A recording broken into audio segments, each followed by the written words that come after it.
Good afternoon, everyone.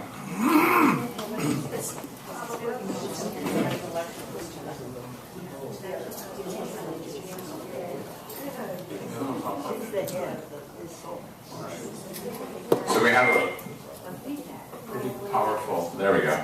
Make it a little bit lower. Okay, that's pretty good. Perfect, thank you. Good afternoon, everyone. I'm Ari Gesher, formerly Ari Gordon Schlosberg, Lester's grandson, and we're here today to remember him.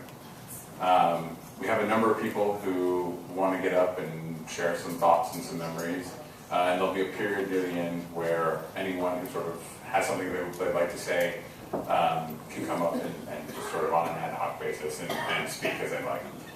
A problem with a lot of these sorts of things is people aren't used to speaking in microphones. If you can see where I'm holding the mic, try to remember that. Because if I go right here, you can see it gets kind of bad. Up here, you can't hear it. So it's about 8 inches away, right?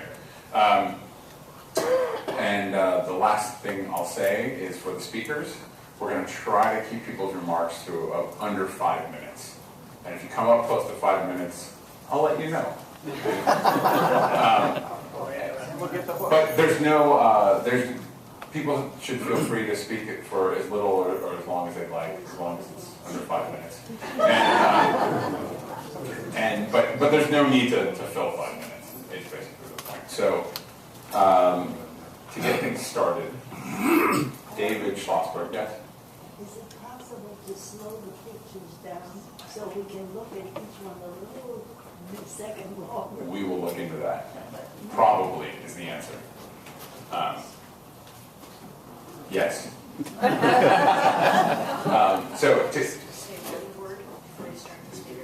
Thank you, Ari.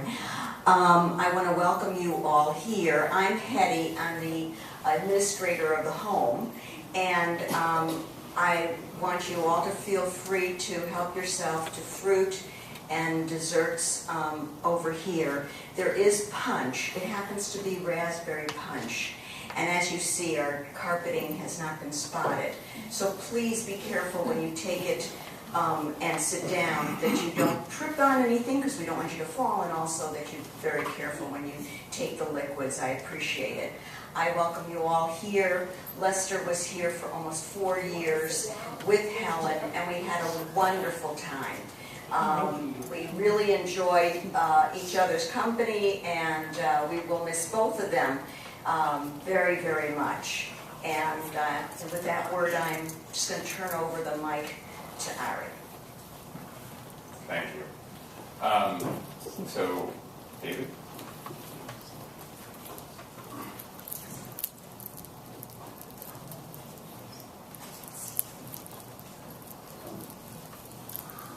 Thanks, sorry. Hopefully I can get the mic thing working on. Yeah, I always struggle with that for some reason. Just wanted to thank everybody for coming out. It means a lot to me and my family. So I am David Schlosberg, son of Ron, grandson of Lester, my Zadie. So I've been thinking about what I wanted to say, and it's hard to boil down years and years of really good memories, both with Zadie and with a lot of you who are here. I think there were really, the things that came to me were, we had a lot of good times around food, soup, tomatoes, they got me into eating things like that. Good times at Fireside Restaurant, Hashalom, and many other places. Like my Zadie was, he loved trying new things, and so sometimes we'd try goat and things like that, which was always fun and interesting. And there's a lot of good family memories. You know, family reunions like with the Tavlins and things like that. Going to museums and all kinds of things. I think some other people will talk about some of this stuff. But I think if there was one thing that was actually Leo kind of helped me to, Leo helped me to realize is that probably the thing that Zadie and I shared the most was we had a common interest. And I think actually if I boil that into one word, it would actually be faith. And by that, I mean, one definition of faith is, now faith is being sure of what we hope for and certain of what we do not see. And a few thousand years ago, famous rabbis quoted was saying, "Blessed are the peacemakers." And I think Zadie was definitely a peacemaker in both his personal life and his politics. I think that was something that we really shared, and I've got a couple of readings that I'd like to do, and then we'll be done. And the first one, actually, comes from a book that was given to, actually, Helen, Zadie's wife, second wife. I'll just read it because there's a description from it from Dorothy. I don't know if you remember this, Dorothy. You wrote this in 1939. You said, "Helen, dear, on your 15th birthday, I present this volume to you. Here's hoping that you will keep and treasure it for years to come, as it is one of the most beautiful pieces of literature that mankind has ever produced. Your sister, Dorothy."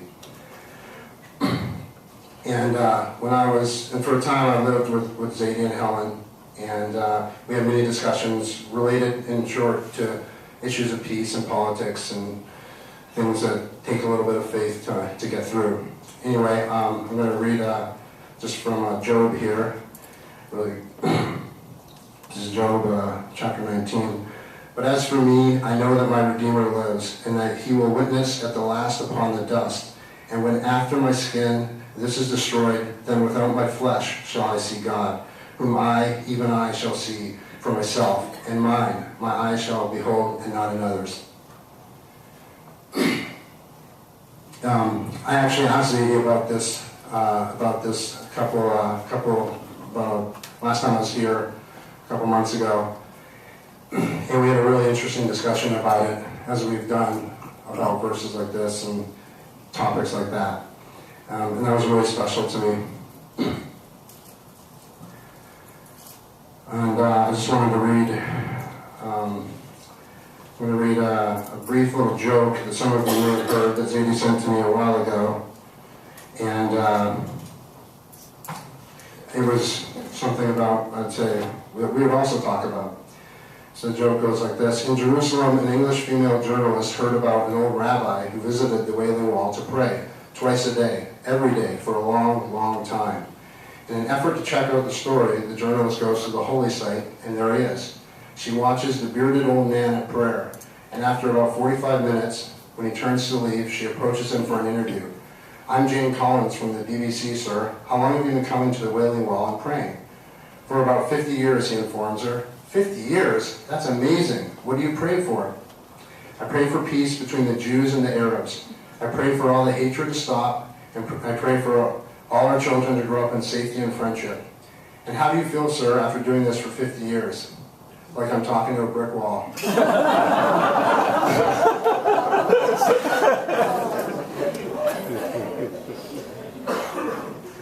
So as I quickly wrap up here, I want to actually thank Rachel. Where's Rachel? She had found this through her diligence. We didn't throw out this amazing letter that was from Helen to Zadie, and I'm just going to read a couple excerpts from it, which I thought actually summed up exactly some of the great things that I totally agree with. And it's funny because this letter was written May 25th, 1985, a couple decades ago. And in it she mentions, "I know how lusty you are for life, for people, and for new experiences." I think that's so true of Zadie. In it, she also mentions how he had an almost instinctive sense of the right direction. Your hawk eyes made it an adventure. And he would love showing people around Chicago, and he had an amazing sense of direction and loved the city and the people in it. But the one thing that really, really stood out for me, and I think sums it all up, was she said, "I'm still learning about unending hope for the human race from you. Your zeal for a better world is contagious." I think that's true, and that sums it up for Zadie. Thank you.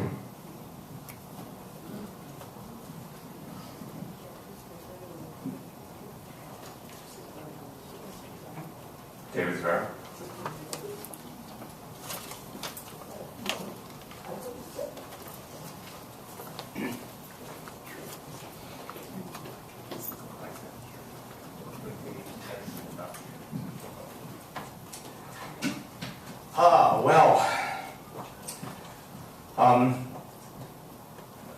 David told a few stories, and as I was thinking, how do I memorialize someone? How do I talk about somebody? And the older I get, the more I believe in stories and narratives. And I think, first of all, that they tell something about the person, they tell universal truths, and they tell about me and the person who we're speaking about. So I want to just tell a few little stories about Lester. Some of you know that I know Lester as long as I know me. Who are you? 64 going on 65. I'm David Zverow. I'm sorry, good point. I'm David Zverow, who's a relative of Lester, both a relative and a friend. And the relative really doesn't express the relationship. And the reason I've known Lester all my life is because when I was growing up, we had a sort of interesting situation. My parents and Lester and Alice owned a two-flat in Albany Park. And I think that they had the better deal because myself and Leonie and my parents lived on the first floor, and Leo and Ronnie and Lester and Alice lived on the second floor. And if any of you have lived in this situation of having neighbors upstairs, who gets more noise? Downstairs. First floor. And Ronnie and Leo, even though they were lovely people, didn't always get along. And not infrequently that I'd be trying to go to sleep, and all of a sudden I hear running across the floor, and then usually a scream, followed by, "Dad! Ronnie's after me!" or something like that. Followed by, "Ronnie, leave him alone," or "Ronnie, go to your room," or something like that. And in later life, as I think about this, I think about a couple of things. And one is, I think that Ronnie was unduly given the credit for starting things. And probably they both contributed to it. And secondly, I didn't envy Lester or Alice having to step in regularly and break this up. So even though they were great friends most of the time, I thought, boy, it would be nice living upstairs and that now. And so we lived with them for 12 years in the same building in the two-flat. We shared the building, we shared everything. My parents would babysit for Ronnie and Leo, and Lester and Alice would babysit for me. I don't know about Leonie, but there was this real collaboration. And even though, in terms of relatives, they're probably, I don't know, fourth cousin, 4 times removed, Leonie may know exactly what the relationship is. We're all relatives, and in reality, they were much more like an uncle and aunt. And we saw them every day, and we did things with them, and we went to family events, we just saw them. We were living in the same building. Another story about Lester. We went to Hibbard School, and Lester was on the Hibbard Fathers Council. Well, among the other things they did, I was maybe 5, Leo was 4, 5, 6 and 5. At Halloween, the Hibbard Fathers Council would build a spook house on the campus. And when I think back about it, it was basically made up of cardboard boxes with little lights inside. But we were scared out of our wits going through this. From the time I was 5 until about 9, until I realized, oh, it's like Santa Claus. This is no big deal anymore. But for 4 or 5 years, it was the greatest thing. And Lester was one of the folks on the Hibbard Fathers Council who made this happen. And that showed part of his involvement. Lester was always involved. He was involved with Hibbard. Lester was involved with politics. I'm sure others will tell you about this. Lester was a printer for his whole career, I think, Leo. And I remember on Irving Park, we passed the place where we worked, and it's still there today, the same building. And he was also very involved in politics. He would be the person who marched. He stick out papers up front of the events that he would be in. Well, we got older. Leo and I kept seeing each other. We were very, very good friends into college. And the next memory I have is through college and beyond college, how would the dads and the kids get together? Well, we were all somewhat athletic and somewhat active, and we bowled. The great American sport. So for years, my dad, Izzy, myself, Lester, and Leo would go bowling. We'd have a great time. I guess we were 21 when we started drinking beer, I'm not sure. But after a while, we'd have a couple of beers while we bowled. This went on for many years. It was really, really nice get-together. It was the kind of thing that you carry around in your heart. Well, we go up until much near the present. And last week, Leo had his barbecue. And Lester was there, and I and he were on the deck together. And I thought that here's this guy who has the walker. He has a hard time walking. He sits down. He has 2 hearing aids, and I have 2 hearing aids. So I say, "Hi, Les." And he says, "Hi, David." And that's how we communicated for about 20 minutes on the deck. But his head was right there. He was there. He was talking about Rahm Emanuel. He was talking about Obama. He was talking about the economy. He was as with it as a person can be. And as we talked about a little later, he had a beer, he had a sausage, he was sitting with friends, his kids were there, his grandkids were there. What a way, and may we all live as good a life and pass in such good spirits and in such good company as Lester has. Thank you. Amen. What did he die in?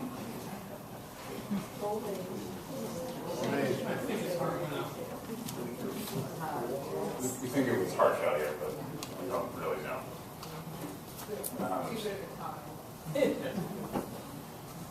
Thank you, David. To make the parade of Davids even more confusing, I have a letter here from David Ehrman, who was one of Lester's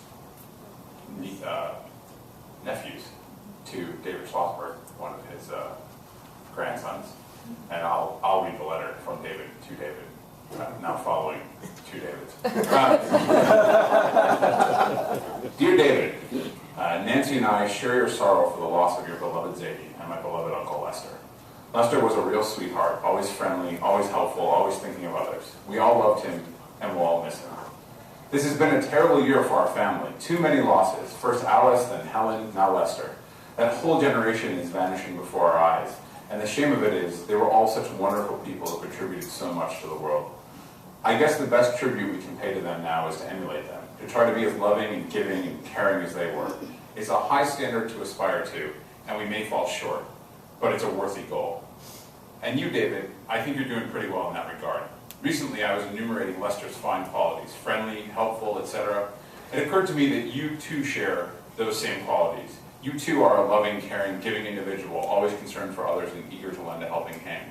Getting to know you and getting reacquainted with other family members like your father and your uncle, my cousin Leo, has been a bright spot in these otherwise dismal events. Nancy feels the same way. She too loved Lester, and we both join you in grieving for the loss of someone so cherished and irreplaceable, your cousin David. And now I'd actually like to bring up my brother, Benjamin, to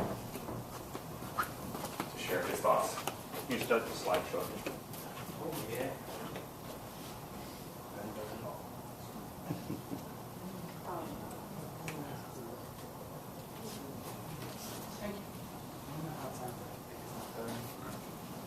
Hello everybody, I'm Benjamin Gordon Schlosberg, son of Leo, one of Lester's 2 sons. And I want to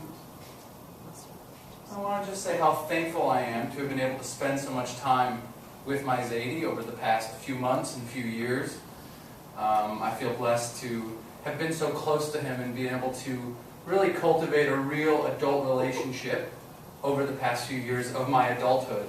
And it's really been wonderful that he's, to the end, he was out there going and getting it. We'd go out to lunch, we'd go hang out with my friends, we'd do this, we'd do that. It was great, you know, he slowed down, but not seriously slow. He really hadn't lost it. Throughout this whole process of downsizing and moving rooms and then clearing out his things, we found a lot of treasures, a lot of incredible photos, as you can see, a lot of really nice memorabilia and things that he's collected, really good memories of a life.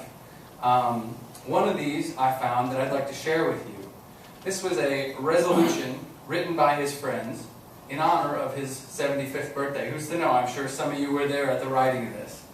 Anyway, whereas Lester Schlosberg was born in May of 1920, and therefore is now 75 years of age, and whereas he is known by his friends, family, and acquaintances to show an unfailingly cheerful, friendly spirit, evidenced by frequent smiles, warm hugs and handshakes, and even warm kisses, and whereas the said Lester is accepting of friends, new and old, without prejudice, but with happy enthusiasm, and whereas he is further known for kindness to those around him and for generosity to an even wider circle of men and women, and whereas the said Lester Schlosberg expresses in words the highest humanitarian ideals of ethical practice and moral behavior, and whereas during his lifetime Lester has not only put his money where his mouth is, but has not hesitated to add that of his many friends and relations, and whereas the said Lester Schlosberg has also added his time, energy, and enthusiasm, and that of his friends and relatives,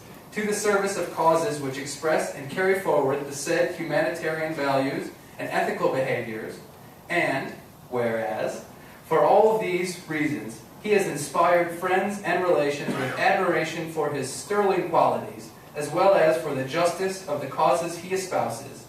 Therefore, be it here resolved that the said Lester Schlosberg in and is to be so declared a real mensch, with all the rights, privileges, and obligations thereto pertaining.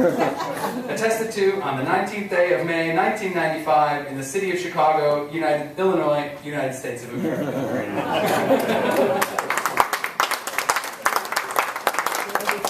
So I really like that. There were a few other things that I discovered throughout going through these memories and sort of digging up this past that were surprises to me. For example, I never knew that my Zadie's middle name was Benjamin, also my first name.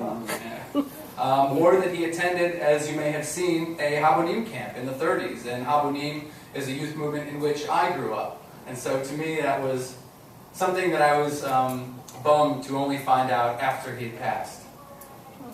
I think some of the special things that I really appreciated about Zadie and about my relationship with him, and really all my paternal grandparents, was his open-mindedness. That though we were generations apart, the love still flowed unconditionally. And he was always open to hear what I had to say, hear my thoughts. He was open to the activities that I involved myself in, even though they may not have existed when he was as young as I am. But he just wanted to know and wanted to support, wanted to love, and wanted to be involved. And I really admire that. I have learned a few lessons that I would like to share with you over the course of losing a few of my grandparents over the last year. And that is, those of you who are or may be grandparents, take your role seriously. For while you are not the parent, you're not involved in the day-to-day nagging the kids to do this and do that. You're still a very important role model. And I think there's a lot of things that I learned from my grandparents that I may have been blinded to, even though they were present in my parents, just because of the different natures of our relationships. So I think you're in a special sweet spot as a grandparent, where you get to have the fun and you get to indulge the kids, but you also get to tell them things and be a role model for things, and they will listen. Because you get to have that fun. They're turned on in a different way than they are to their parents. So remember that and take your role seriously. For those grandchildren and of the younger generation among us, don't wait to ask questions. Don't wait to ask for stories. Don't wait to dig up old photos. Because when you want to know who's in this photo, or what happened then, or was that really in 1930? Because that camp I thought was founded in 1935. I'm so confused. You might not have the answers in front of you. Better to get it done now. Hey Grandma, hey Grandpa, let's sit down. Let's take a look at some of your old photos. I had a blast. This slideshow made me so happy just seeing my grandparents as 19 years old. So those are some of the lessons that I have learned from this experience, and I hope you enjoyed them. Just remember, balance between indulgence and responsibility. I think that is one of Lester's legacies. Thank you all for coming. Much love.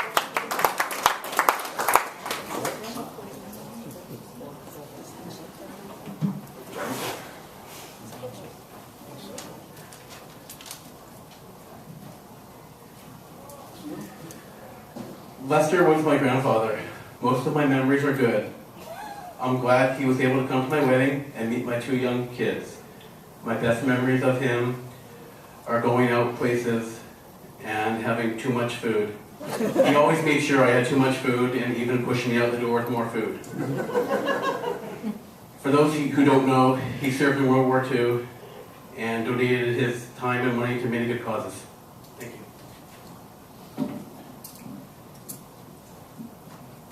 Miriam, you're coming up next, but I wanted to underscore a couple points made by my cousins, which is that, from my own memories, which is Lester took his position as a grandfather who can tell you things other people won't. Seriously, he was I think his message for me before moving back to California was, you need to lose some weight. No one else had told me. I actually was in pretty good shape for me at that point. He's like, no, you need to lose more weight. It just was very adamant about it. Like, have fun out there, but go do that. Yeah, so it's funny that your memories are of him always giving us too much food. But come on up here. Well, in that vein, he always said I was too thin. Anyhow, I'm Miriam, Helfgott, Helen's daughter, Lester's stepdaughter, and we became daughter and father. Toward the end, he was this incredible caregiver for my mother. I would watch him and he'd say, you go try it. You get her to take the medicine. This would be Helen. And I would try it for like 3 minutes and then I'd say, okay, Lester, it's your turn. I can't get her to touch this stuff. And he'd go in there and 7 minutes later, 9 minutes later, 12 minutes later, he'd still be doing it. And eventually she would take the medicine. So he had the patience I never had. Even though he was married, I don't know, 30 years to my mother, 31 years roughly, something in there.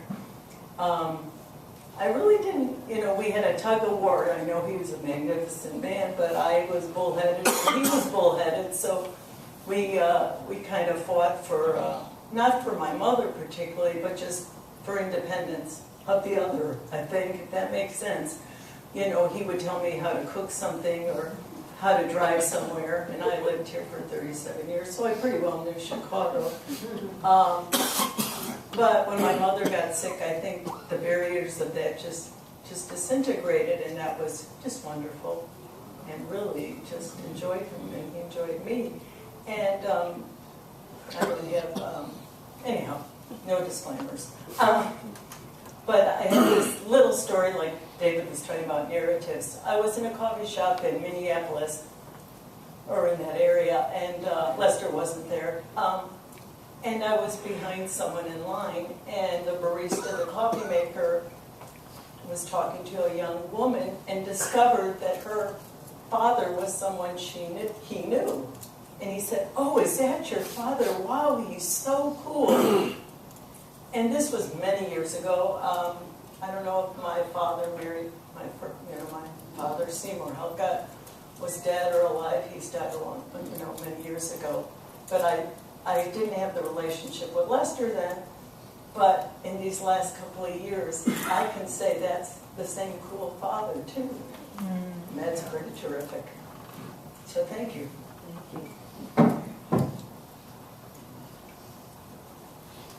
Thank you, Miriam.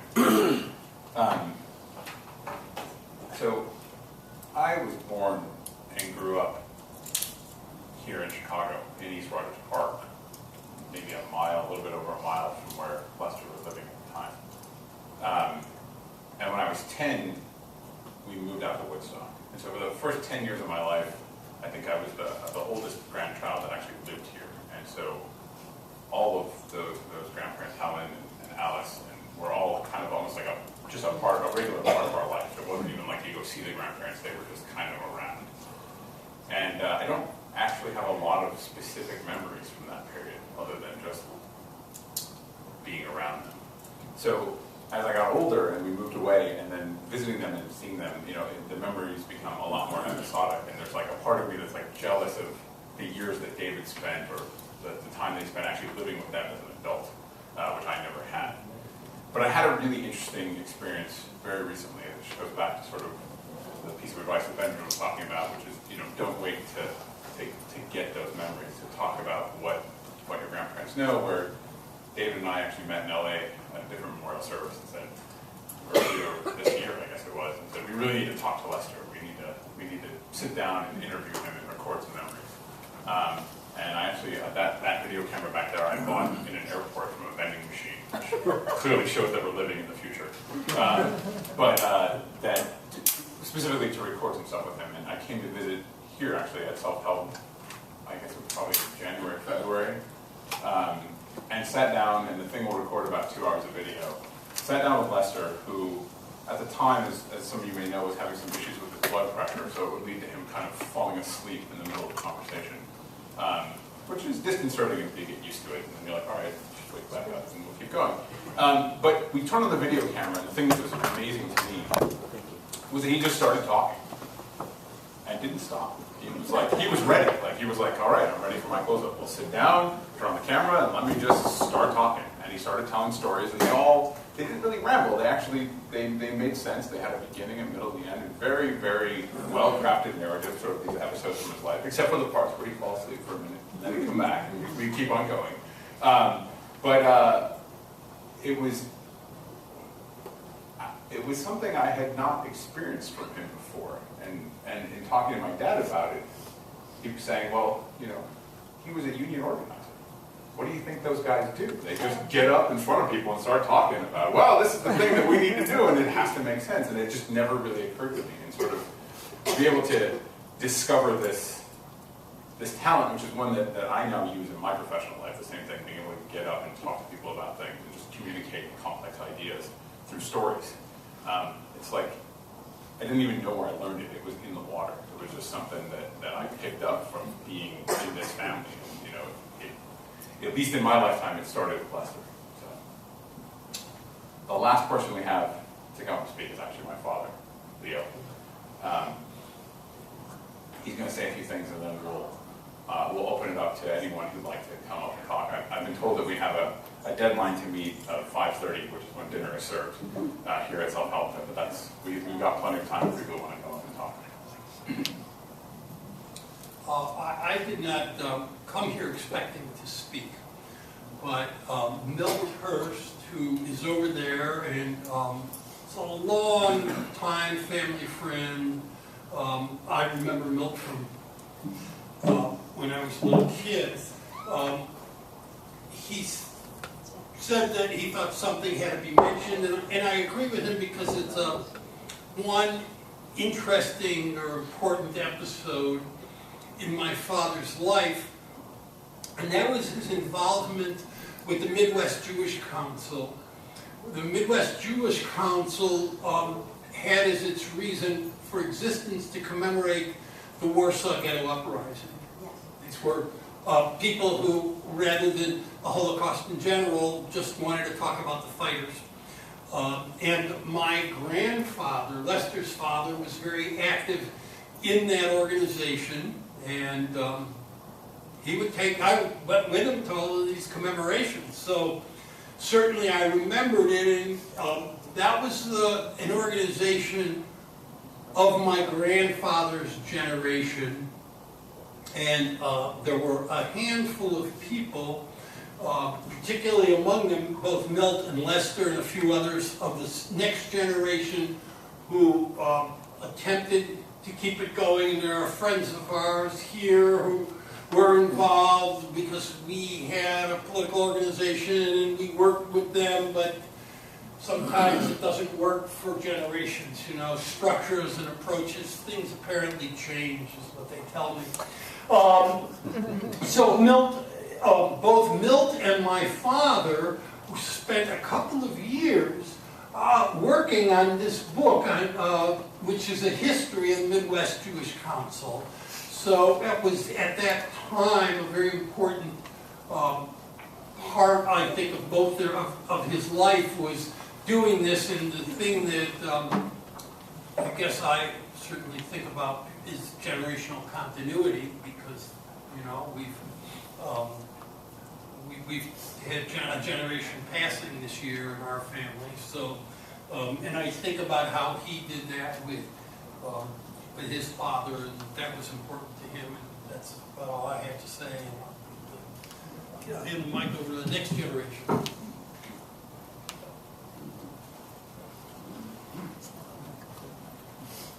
So those are all the people that we had sort of planned to speak. But would anyone here like to come up and share a memory, a thought, a wish for the future, anything like that? You can stay in your seat if you want. Yeah, we can bring the microphone to you. There's no need to actually come up. You can raise a hand. All right. Yeah, no, I can go up there.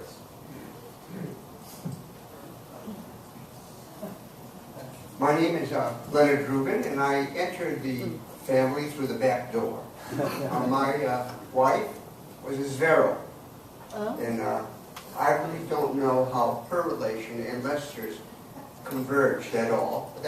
But what we did is three of us, a trio. Myself, Don Newberg, where's Don?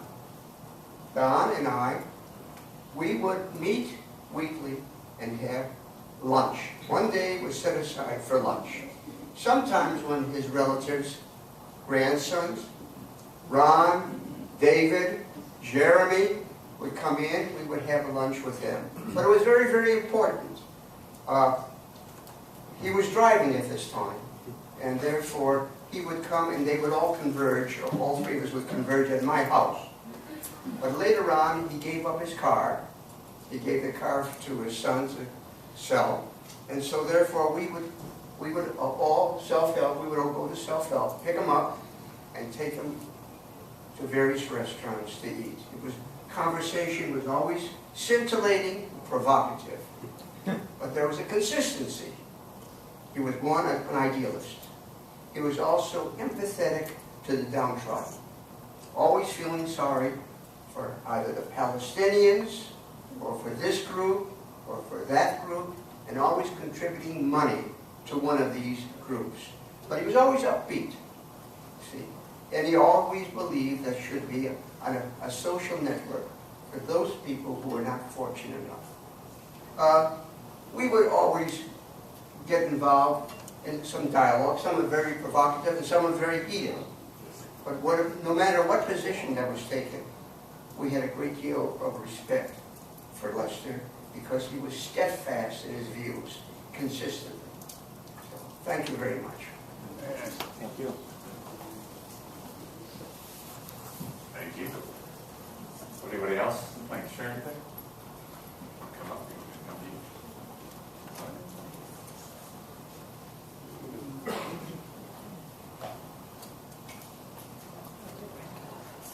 I'm Sara, Cohen, and I'm part of the family, and this is really something about a book that Ben now has that belonged to Lester Studs-Terkel, My American Century.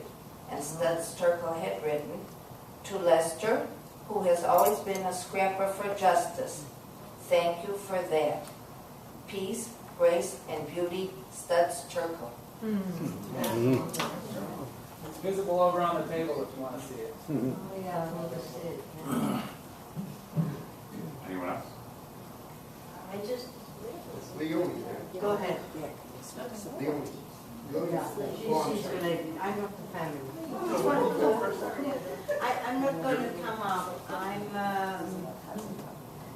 I'm just a friend, and I just admired Lester always because he was so warm and kind, and I could talk to him and not feel embarrassed. That's all I want to say.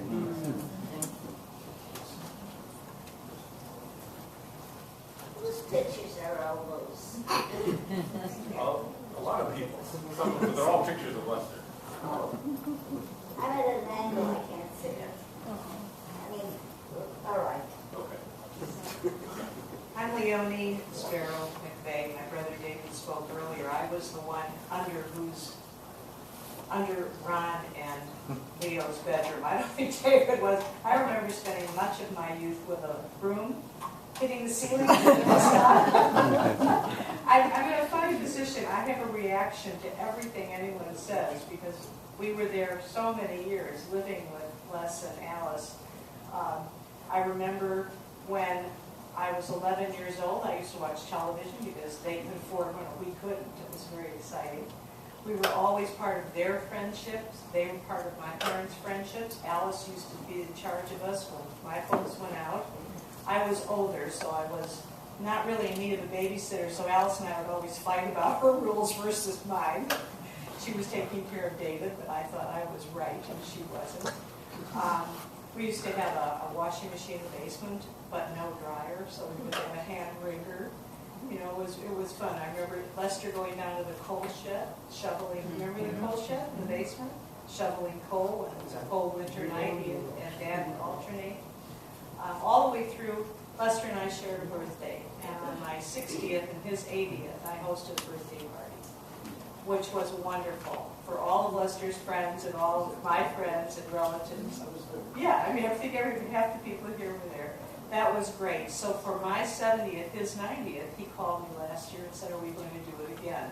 I just couldn't face a big party. But I felt so bad. I actually called Leo and said, you know, is your dad going to be okay with it? So in a sense, this is the party we didn't have then, although he had a mammoth 90th birthday party. It was really, really fun, and everybody came in. But when somebody's been part of your life for so long, you don't isolate them. You know, I can't imagine life without Lester, but Lester was always there. So there's so many memories for all of us, certainly the discussions. Oh my gosh, the Purple Heart. I was so impressed with Lester. He was wounded in World War II. He was the only person I've ever known who was. In France, right.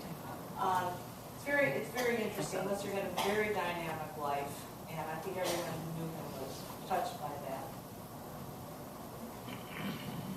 Thank you, Yumi. Would anybody else like to share something? Okay, so, yeah. If anyone wants to see one of the videos, yeah. Oh, right. Type in Lester Schlosberg.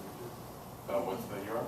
Just go to YouTube. Oh, yeah. Lester Schlosberg. So the videos that I spoke about earlier that we recorded, if anyone's interested in seeing them, they're up on YouTube. And if you go to YouTube and you just search for Lester Schlosberg, you can watch them on any computer.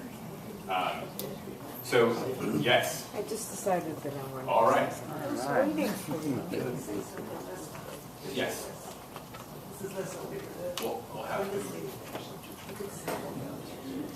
Okay, I've been sitting in the back wondering if I had enough kind of chutzpah to get up here and say something. And I decided that I wanted to very much. I agree with what everyone has said about Lester, but one thing just keeps coming up. My name is Ruth, and I'm not a Schlosberg. I'm a Tavlin but related through the Blackmans. We don't need to mention but everything that everyone has said has also been my experience with Lester. But something really special happened at the beginning of this very difficult year with so many losses. Lester came to my mother's memorial. It was the memorial that Ari mentioned because he and David were there. And Lester was frail then, and he came against medical advice. His doctor said that he should not make that trip. And when I said that to Lester, he said, but my heart said that I need to be here. And it was the last time I saw Lester, and it was such a really beautiful get-together for many of us.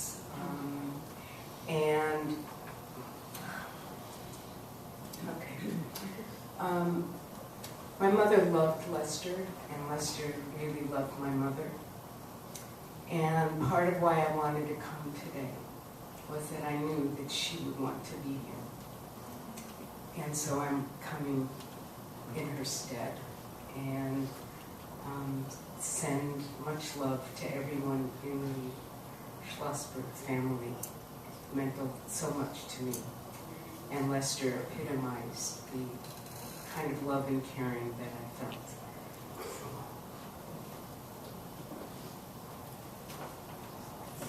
And just to paint a fuller picture of that, Lester got up to speak at Miriam's memorial and spoke about a lot of memories of the family, and then had to be talked down from the microphone. Went off on a bit of a rant about some cause that needed some support.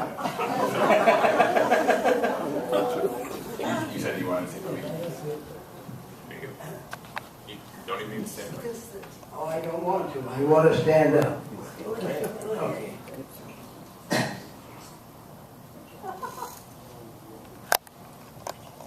My name also is very close to Lester's. My name is Leslie. The last name is O'Rear. I come from a different part of the world, the American world, than Lester did, but we had much in common, and I would like to say thank you, Les, for showing up at my 100th birthday, which occurred in May 14th. He came clear down to Hyde Park to be helpful to whatever the folks who needed assistance to get to my party, and I'm really eternally grateful for that kind of typical Lester Schlosberg concern and consideration. More than that, I would like to say that he was one of our most faithful and useful volunteers. Where else do you get a free proofreader for your publications? Well, he was there at the door when he was needed. In fact, he often called and said, "You haven't produced a paper yet. It's time for me to proofread one." And that our secretary in the office may have felt a bit offended that her territory was being invaded because she was Molly West, a proofreader and member of the Typographical Union, as was Lester. And so I have talked out my quota, I'm sure, to say thank you, Lester, once again. All right.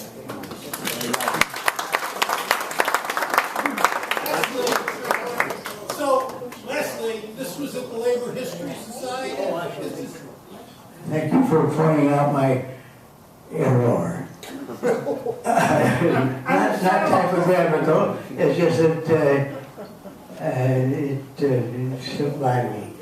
I am the founding president of the Illinois Labor History Society, which has had a presence in Chicago since 1969. All right.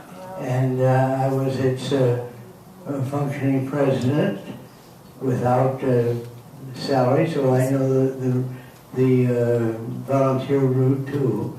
But Lester, when we were put out of the headquarters building of the Amalgamated Meat Cutters by reason of amalgamation with some other union, and no space for me anymore, and the Labor History Society, we found free lodging at Columbia College shortly after it moved down to Michigan Avenue and Harrison Street, I believe it was.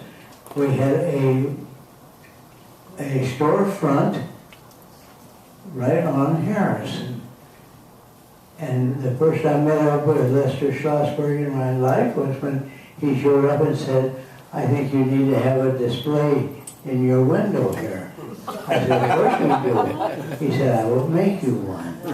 And lo and behold, a week later, we had a display in our show window. Thank you, Lester, for that. Kindly thought. Bye.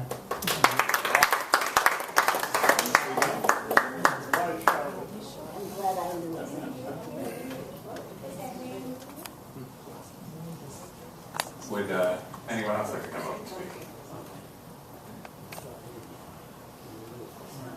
Okay, so Lester's daughter-in-law, my mother, Rabbi Gordon, will come up and give a blessing. And then there's some refreshment. Cool.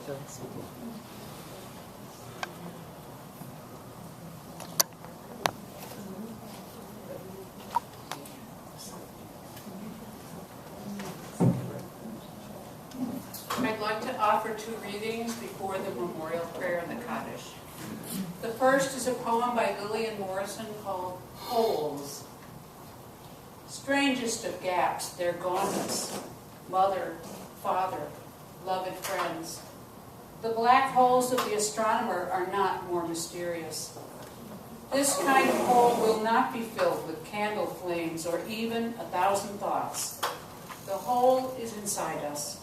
It brims over, is empty and full at once. Kohelet, Ecclesiastes wrote, "The eye never has its fill of seeing. Young or old, those who depart this life never see enough of this world, never complete their task, never cherish their loved ones enough before they are called home. How they yearn for yet another respite from the final summons, and how we yearn to have them close to us for yet another challenge in our lives, yet another joy, yet another precious moment together. God be now with those whose hearts are broken, because whenever parting comes, it comes too soon. Console them at this hour. Be near to them when light seems distant.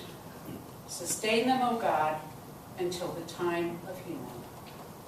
I invite you, if you feel able, to rise for the memorial prayer.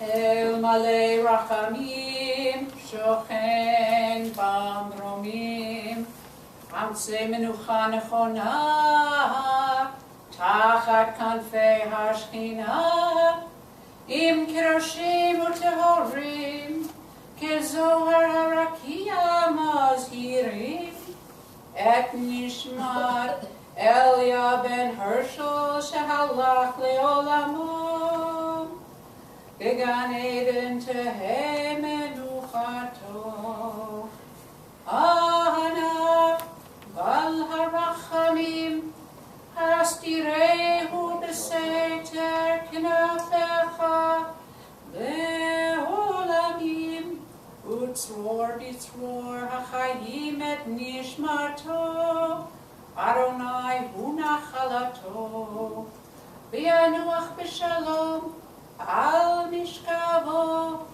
V'nomar, Amen. Compassionate God, eternal Spirit of the universe, grant perfect rest in your sheltering presence to Lester Schlosberg, who has entered eternity. O God of mercy, let him find refuge in your eternal presence, and let his soul be bound up in the bond of everlasting life. God is his inheritance. May he rest in peace. And let us say, Amen. Amen. And now the mourner's Kaddish.